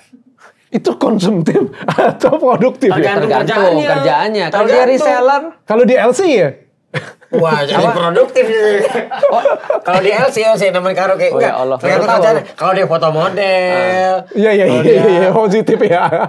Ya, tapi kalau menurutku ya kalau orang sudah beli skincare ya pasti dia bukan orang miskin lah. Oh, Pak Ustadz jangan salah. Jangan salah. Anda jangan salah di sini. Ini jadi sekarang skincare ini kebutuhan. Jadi salah satu variabel menambah pertengkaran rumah tangga dalam kehidupan masyarakat menengah ke bawah. Lu bilang lu satu tim. Ya, tapi itu benar. Enggak, tapi memang kenyataan. Iya, di dunia perskincarean ini aku open aja ya. Hanya di dunia skincarean, orang yang punya gaji 3 juta, itu bisa treatment untuk kecantikan 2 juta. Serius? Demi untuk ngilangin jerawat. Demi untuk ngilangin flek. Karena bagi mereka itu penting. Mereka di masaku nggak penting. Gaji 3 juta, 2 juta itu rela untuk treatment. Cewek. Oh, itu aku baru tahu. Kan kita kudu bahas man, kita laki-laki sejelek-jeleknya kita kalau jago gocek dapet. Bener, jago bacot ya. Nah berarti ini fakta. Ini gimana nih kalau gini Pak? Berarti udah pasti combo tuh ya. Ya, udah combo. Konsumtif, riba pula. Iya. Jadi pay letter nggak boleh ya? Pay letter kalau ada riba nggak boleh. Tapi kalau pay letter contoh ya, aku sama dokter nih, dok, aku ini dong beli skincare dokter dong. Bayarnya cicil ya? Punya duit berapa, Lik? Oh, punya duit cuma ini 1 juta. Wah, nggak bisa nih, gue skincare gue berapa? 3 juta. 3 juta misalnya, 3 juta. Ya udah dok, 2 juta lagi nantilah dok bulan depan. Nah, itu kan pay letter. Oke, itu ngutang namanya. Itu boleh. Itu ngutang. Selama nggak ada ribanya ya. Selama belum mati aman. Aman. Kalau mati kan nanti ada ahli warisnya. Iya. Tapi kalau misalnya balik tadi ya, mati, ahli warisnya ngomong nggak mau bayar karena nggak ada duit juga dia. Kalau misalnya dia benar-benar nggak ada duit, maka dia utang. Dia utang. Benar-benar nggak ada ahli warisnya, maka hutangnya akan diambil alih oleh negara. Itu idealnya ya. Itu beneran nggak? Tapi itu dulu di zaman Rasulullah. Karena Rasul bilang saya adalah penanggung bagi orang-orang nggak punya penanggung. Itu harusnya ya. Ya. Dan Rasul ngomong itu sebagai kepala negara ya, bukan sebagai seorang manusia. Oh, tapi nggak ada peraturannya di Indonesia nggak ada ya? Nggak ada. Soalnya utangnya si ini aja nggak dibayar kan? Utang siapa tuh yang pemilik pengusaha konglomerat tol itu? Yusuf Hamka. Setauku yang ada yang dibayar-bayar tuh justru konglomerat tuh. Oh. Ya nggak sih? Dia pas krisis moneter tuh. Iya kan? Konglomerat punya duit, punya utang, yang bayar kan negara. Lah itu masalahnya. Kalau kita nggak sih kalau. Berarti kadang-kadang nih kalau pakai logika nih ya, ada negara BLBI. Iya. Ada negara-negara lain yang kayak Amerika gitu yang nggak menerapkan sistem keislaman. Di Amerika tuh hukumnya kalau lo meninggal punya utang, forgive. Oh iya? Utang. Serius? Oh, makanya mereka mau mati ya? Banyak yang suicide gara-gara itu. Oh, bisa jadi. Tapi kalau dalam Islam nggak. Dalam Islam ada 3 yang benar-benar sangat sakral di dalam Islam. 1 darah, 2 harta, 3 kehormatan. Oke. 3 ini sakral banget. Ini nggak boleh semudah itu di forgive. Jadi ada darah, ada harta, ada kehormatan. Itu darah itu apa darah? Nyawa. Oke, nyawa. Kalau udah berkaitan nyawa, ini benar-benar sakral. Nggak boleh bunuh. Jadi gini, orang Arab itu kalau sampai sekarang ya, kalau dia ribut paling cuma jidatnya aja tempel-tempelan, hidungnya aja tempel-tempelan, tapi nggak pernah memukul. Tapi kok ada orang yang, mohon maaf ya, aku pengen tanya ya. Tapi kok ada orang yang sampai kayak mengatasnamakan jihad tapi ngebom. Nah, berarti kan nggak sesuai banget dengan ini. Nah, itu nanti kita bahas. Mau bahas sekarang atau nanti? Sekarang aja. Nanti aja dong. Yang mau ada satu bab khusus nggak? Ada ya? Mau bahas sekarang? Ada nggak bab khusus? Bernegara nanti ada. Nah, kalau ada nanti kita jawab. Tapi yang bisa aku jawab di dalam Islam, saking menghormati nyawa ini, di dalam Islam mengatakan gini di dalam Al-Quran, ada orang yang bisa menyelamatkan satu nyawa orang itu seperti menyelamatkan seluruh dunia. Dan ada orang membunuh satu orang seperti membunuh seluruh dunia. Nah, tapi tentunya dalam rangka untuk bisa menjaga nyawa ini harus ada kekuatan kan? Karena bagaimanapun juga nanti ujung-ujungnya ada orang-orang iseng nih. Dia justru mau nyerang orang lain. Nah, kita harus punya kemampuan mempertahankan. Kalau dalam mempertahankan nyawa kita, ini kan jadi intinya ini esensinya dok, mempertahankan nyawa misalnya. Mempertahankan nyawa kita, ada Rasul pernah ditanya, ada maling masuk ke rumah saya, ada perampok masuk ke rumah saya. Kalau saya bunuh dia gimana ya Rasulullah? Kata Rasul, dia masuk neraka. Kamu dapat kebaikan, dia masuk neraka. Kalau aku dibunuhnya gimana ya Rasulullah? Kamu masuk surga. Berarti kalau ada orang trespassing dan mengancam nyawa, itu bisa dihilangkan nyawanya. Tapi kalau di Indonesia tetap masuk penjara kayaknya. Itu dia. Kemarin masuk penjara ada petani bawa gunting. Maling kambing kan? Samurai. Maling kambing. Iya, kupikir skillnya luar biasa bro. Pakai gunting lawan samurai bro. Menang lagi dia. Coba perfect lagi dia coba. Iya. Cuma negara tidak menganut masalah itu masuk penjara. Karena selalu dibahas di negara kita gimana ya? Iya. Orang kalau bisa kan udah kesempatan lari disuruh lari aja sih. Gimana ya orang? Tapi bebas karena viral tapi bukan karena hukum. Tetap aja kalau kita di posisi itu ada orang niat mau mencuri, mau berbuat jahat sama kita. Kita melawan. Kalau ada kesempatan lari aja ya kali. Iya enggak ada netizen bilang gini tau enggak? Ya udah nanti besok-besok kalau gua ketemu maling nanti gua bilang pergi ke rumah bapak ini aja. Kan enggak usah digebukin. Enggak usah digebukin. Nanti pergi ke rumah bapak itu aja ngomong. Gitu kan ya, itu masalahnya tuh. Ya memang gokil. Itulah masalahnya. Oke, Pak Ustadz. Lanjut Pak Ustadz. Oke. Riba. Riba. Pre-wedding dong. Oh iya, pre-wedding dulu ya. Ini kalau ternyata ini dosa yang dianggap ini menarik nih. Soalnya banyak orang yang jadi menyalahartikan ini Pak Dokter. Ya, semua orang pre-wedding. Kayaknya jadi cita-cita deh. Oke. Nah ini pernikahan impian. Pre-weddingnya di mana? Swiss. Asisten pribadiku mana nih? Gini, Ustadz di lapangan, yang penting pra-wedding. Betul. Tujuan utamanya nikah dia pra-wedding. Iya. Karena buat dipamerin. Ntar rumah tangganya hancur nggak masalah. Bener. Itu bener. Terus udah pra-wedding bakar gunung lagi. Waduh. Ya kan? Ada kan? Aku bilang masuk Pak Ustadz. Itu kalau di depanku ya. Asli. Iya itu bisa. Di Bajo ya? Di Bromo ya? Teletabis, Bukit Teletabis. Iya makanya aku sedih banget. Di Bomo ya. Aku bilang demi lu pra-wedding dong. Aku pikir emang lu nggak tahu AI ya? Ini loh api kan gak usah dimunculin di situ. Green screen apalah. Dia mau foto di sana tinggal dikasih asap kan bisa. Dia nyalain flare itu. Iya, flare makanya yang ini terus kebakaran sebulan berapa hektar kebakaran. Nah, berarti kalau gitu kita lihat dulu pre-wedding nih yang nggak boleh atau aktivitasnya nggak boleh. Ya. Pre-wedding terserah. Mau foto-foto sebelum nikah terserah. Nggak ada masalah. Mau pamer atau mau nggak pamer, balik lagi bahasan kita itu amal hati. Itu kan yang kita nggak boleh pamernya. Kenangan kan bisa juga. Kalau dia niatin memang untuk kenangan, dia niatin untuk yang lain itu terserah. Tapi yang nggak boleh adalah berfoto yang itu cowok dan cewek belum nikah. Lalu kemudian mereka pegang-pegangan tangan belum nikah loh. Itu yang nggak bolehnya di situ, di titik itu. Tapi kalau contoh misalnya dia foto di green screen satu nih, yang satu foto lagi di green satu, di satu nggak asik ya, mana ada wedding pakai green screen sekarang. Coba tangannya lagi kayak gini di satu. Iya. Percaya nggak? Dulu ketika gua lagi supervisi film yang dari buku gua udah putusin aja itu kan ya. Itu filmnya gimana? Kan ada adegan pegangan tangan tuh. Itu yang pegangan tangan adalah cowok sama cewek tapi kakak adik. Gimana cara agar biar syar'i kan? Yang nggak boleh kan yang nggak syar'inya. Nah maka pra-wedding yang nggak boleh adalah interaksi nggak syar'i antara laki-laki dan perempuan, bukan pra-weddingnya. Gitu. Ya lu kan sekarang ada AI kan ada editing gampang banget.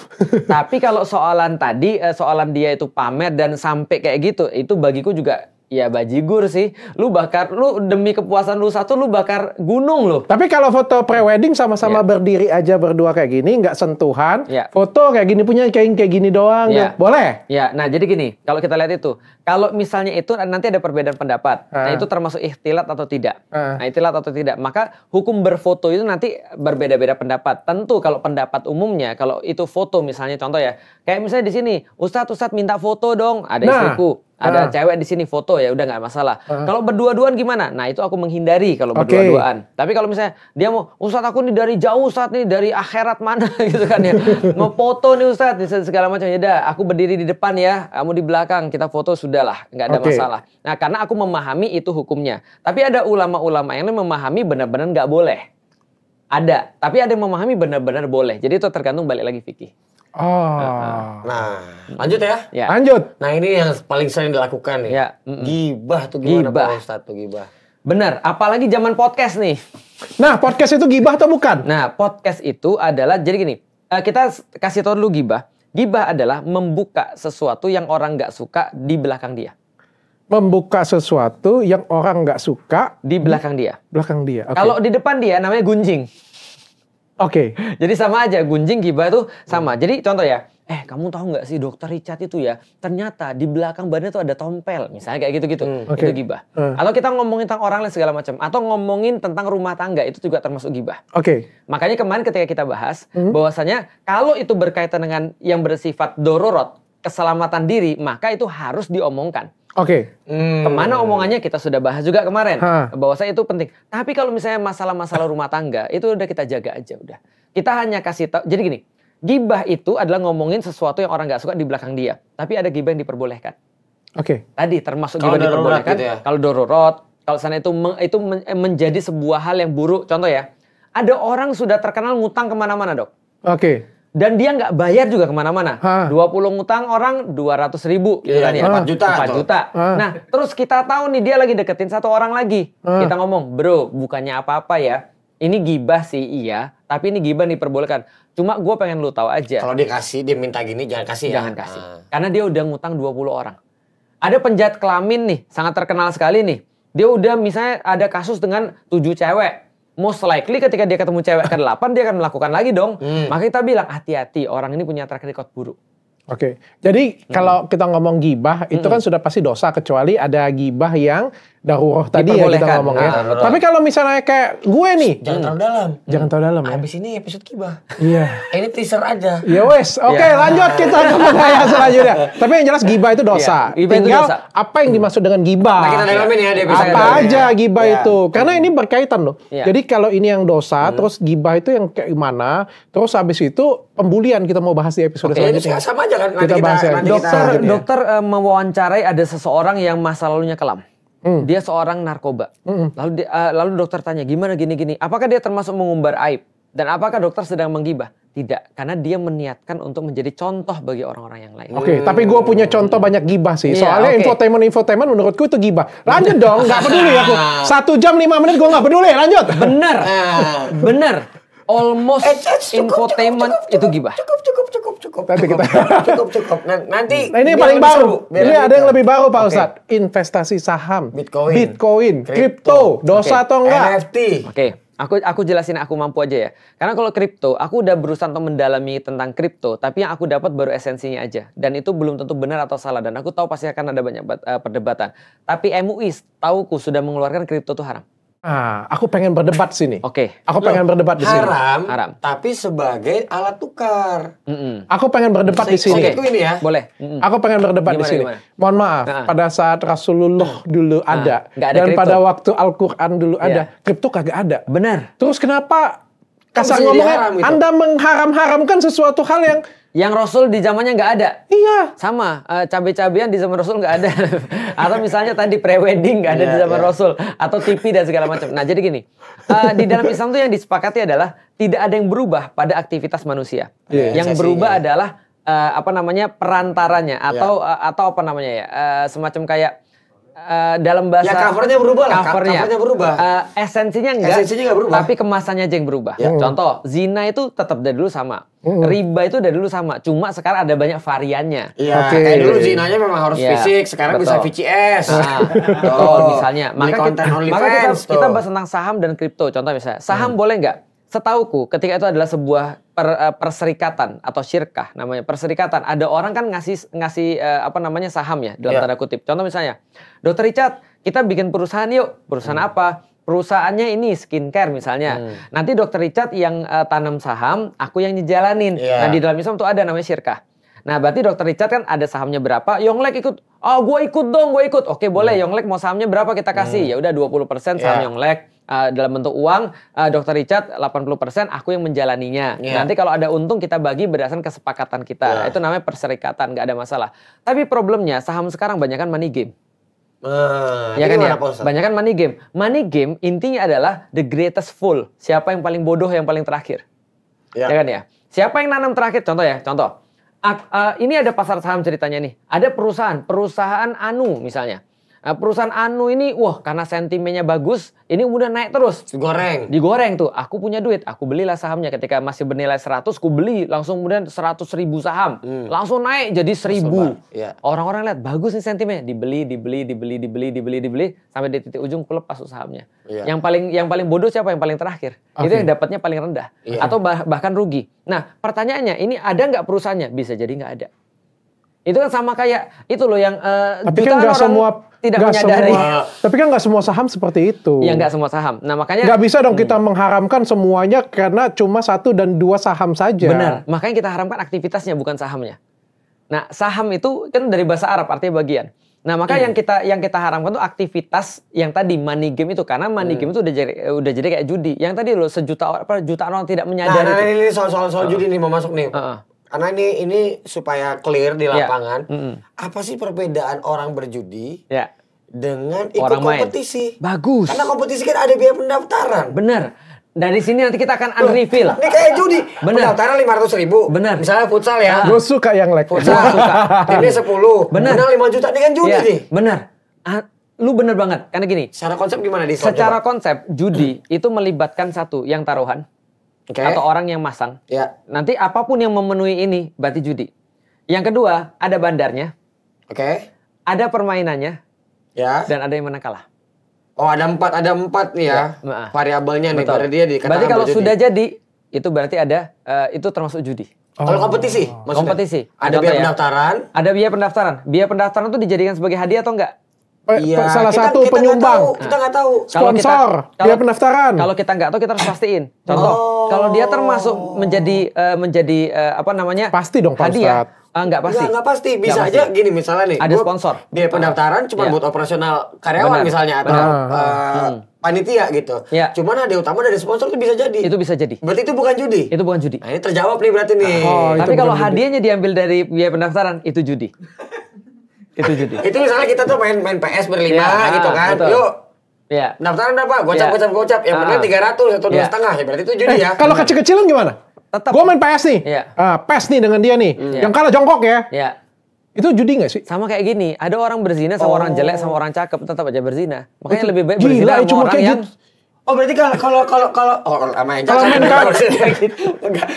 berarti kalau misalnya berjudi bukan rewardnya uang, tapi aktivitas kayak hukuman jongkok, pusap itu gimana? Kena juga. Jadi gini. Kena juga. Jadi kalau kita main kartu yang jepit-jepitan itu juga judi. Sebenarnya gini, judi itu ada sesuatu yang disetor dan setor itu nanti akan menjadi ada permainan yang menentukan yang disetor itu akan dibagi kepada siapa. Berarti nggak judi, Pak. Berarti kalau contoh misalnya ya. Bro, nih kita nggak ada judi apa-apa ya. Kalau seandainya lu kalah, lu push up, nggak ada masalah. Main basket nggak ada masalah. Nggak ada masalah. Nggak ada. Aku pikir itu juga judi. Undian tuh nggak selalu berarti judi loh. Undian nggak selalu berarti judi. Bagi undian kayak gini nggak judi. Nggak judi. Kalau nggak ada yang dipertaruhkan, apa yang harus dijudiin? Contoh misalnya ya, oke kita undian nih, siapa duluan di antara kita yang ngomong, ayo kita sweet, itu nggak judi. Judi berarti kita no debat, judi adalah dosa. Nah sekarang nih, arisan nggak? Udah kita selain soal judi ini, abis ini soalnya bagus banget ini. Ini banyak terjadi di Bangsat masih banyak. Di kalangan anak muda banyak terjadi Pak Ustadz. Tapi sebenarnya sebuah dilema gitu. Karena satu ini pengalaman dan cerita teman-teman ya. Mereka tidak punya keberanian yang cukup dan mereka juga tidak punya pengetahuan yang luas kalau tidak semua anak itu durhaka. Ada juga orang tua durhaka. Benar. Maka kejadiannya di lapangan ketika seorang anak mempunyai mimpi, orang tua nggak setuju, mereka takut melawan orang tua. Nah, ini gimana nih hukumnya dalam Islam nih? Gua mau cerita yang ekstrim dulu boleh? Boleh dong, ekstrim gimana? Ada seorang anak datang ke gua nangis-nangis. Kenapa dia nangis-nangis? Dia bilang, Ustadz, aku tuh bahkan sudah nyium kaki ibuku. Nangis. Udah minta maaf. Ibu gak mau minta maaf. Ibu gak mau maafin aku. Dia itu suka banget mukul aku. Ini banyak nih orang kayak gini. Ini satu aja cerita.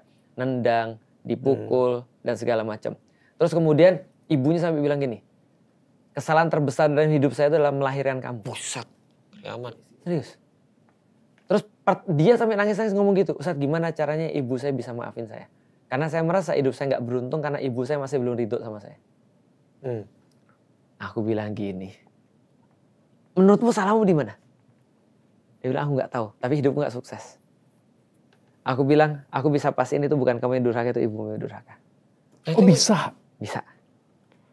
Makanya nanti di yaumil kiamat nanti nih ceritanya, ada ibu-ibu lagi mau masuk surga nih. Ceritanya, anaknya bilang, saya nggak ridho ibu saya masuk surga. Bisa kayak gitu ya? Atau sebaliknya, konsepnya durhaka gitu ya? Dia nggak pernah ngajarin saya. Dia nggak pernah ngajarin saya sholat. Saya nggak sholat nih gara-gara dia nggak mau ngajarin saya. Oh timbal balik ya berarti ya? Bukan cuma anak ke orang tua ke anak juga ya? Karena konsep Islam, nggak selalu anak itu berada dalam posisi yang inferior. Dosa, oke. Tapi cara pandang gini, bagi orang tua, anak ini amanah. Bagi anak, orang tua itu adalah Tuhannya dalam tanda kutip. Jadi kalau misalnya orang tua nggak bisa ngajarin anaknya dengan baik, itu dosa bagi orang tua. Kalau anaknya tidak bisa berbakti dengan orang tuanya dengan baik, maka itu akan jadi dosa bagi anak. Itu konsep Islam. Tahu diri. Sampai ke nomor sini, tunjuk tangan dari kalian semua. Yang nggak berbuat dosa. Iya. Tidak ada. Mau gua kasih plot twist sekarang atau nanti? Boleh dong sekarang. Belum lagi ini masih ada lagi ya. Aku bacain aja, kita nggak usah jelasin ya. Belum lagi kita ngomong ada berbohong. Belum lagi apa lagi tadi? Selain berbohong tadi. Berbohong, memutus silaturahmi, alkohol. Gampang dihindarin. Lumrah, cuman maksudnya kelihatan Pak Ustadz. Iya. Kalau berbohong kan nggak mungkin nggak. Nah ini dia nih. Gimana? Berbohong demi kebaikan. Kan itu lumrah tuh biasanya tuh. White lies. Iya kan? Berbohong demi kebaikan. Bohong putih. Di dalam Islam, berbohong kemana itu... tadi, Pi? Salah ngomong salah kan? Bohong dikit. Bohong dikit. Di dalam Islam, bohong cuma boleh 3. Ini gimana? Ada nih boleh bohong di Islam? Oke. Kata Rasul boleh bohong 3. 1, ketika berperang. 2, untuk mendamaikan orang. Betul juga ya, kalau perang kita jujur-jujuran susah juga. Berapa banyak pasukan lo? 300. Ada 2. Lo nggak boleh bohong. Ada ininya lo, ada dalam ini sudah tertulis. Yang ada kita digerus ya. Yang kedua adalah berbohong ketika untuk mendamaikan orang. Mendamaikan orang. Sebenarnya ini sayang banget sama lo. Gini. Masa sih? Sebenarnya juga sayang banget. Gimana? Iya gitu kan, bener kayak gitu kan. Tadi boleh tuh Pak Ustadz ya. Tadi Ustadz Felix puji gue. Padahal dia gibah nih. Terus kita bilang, padahal Dr. Richard itu kagum banget loh dengan rokok. Serius ketemu berdua, maafan, cakep. Itu boleh tuh ya. Boleh. Iya. Jadi berbohong itu adalah ketika dia untuk mendamaikan boleh. Itu yang kedua. Yang ketiga, berbohong sama istri untuk kepentingan rumah tangga. Itu boleh. Boleh. Jadi kalau misalnya habis maksiat ditanya, itu nggak boleh. Itu nggak boleh. Itu nggak dong. Tapi maksiat. Iya. Enggak. Contoh, ditanya, itu kan makanan asin, ya kan? Itu kan makanan nggak ada. Saya enak nggak? Gue terlalu jauh ya lompatnya. Iya kan? Ini makanannya enak nggak? Dalam hati kita asin. Dalam hati, aduh. Tapi kita puji. Jangan puji juga. Itu bohong juga nantinya. Enggak, bukan. Jadi gini. Jadi itu termasuk bohong. Jadi iya ya, ini rasanya agak unik. Nah, itu aja ngomongnya. Itu kan bohong kan? Kita nggak jujur kan? Ini rasanya agak spesial. Agak spesial. Kalau yang misalnya Sekarang aku gendutan nggak? Aduh, mau jujur sekarang. Kalau itu mending lu bilang, kayaknya gue dipanggil dokter Richard. itu nggak ada obat, Ya, jadi itu tuh makanan sejarang Pak Ustadz, makanan. Aku gendutan nggak? Iya, itu nggak ada obat itu, nggak ada obat. Lu jawab iya salah, lu jawab nggak salah lu. Oke, Pak Ustadz, sampai di sini aku sudah punya kesimpulan. Jangankan kita ngomong dosa-dosa yang spesial, dosa yang paling umum aja nggak akan ada yang lulus. Betul. Makanya, ini plot twistnya ya. Allah paling suka orang yang merasa dosa. Si paling kafir. Iya. Si merasa paling kafir. Salah pakai baju lagi hari ini. Orang yang paling merasa dosa, Allah suka banget. Maka Allah bilang kepada manusia, kasih tahu kepada semua orang-orang yang berdosa. Yang mereka yang merasa dosa-dosanya nggak terhitung sama sekali, datanglah kepada Allah dengan membawa dosa segunung bumi. Maka Allah akan datang dengan ampunan sepenuh langit. Saya orangnya.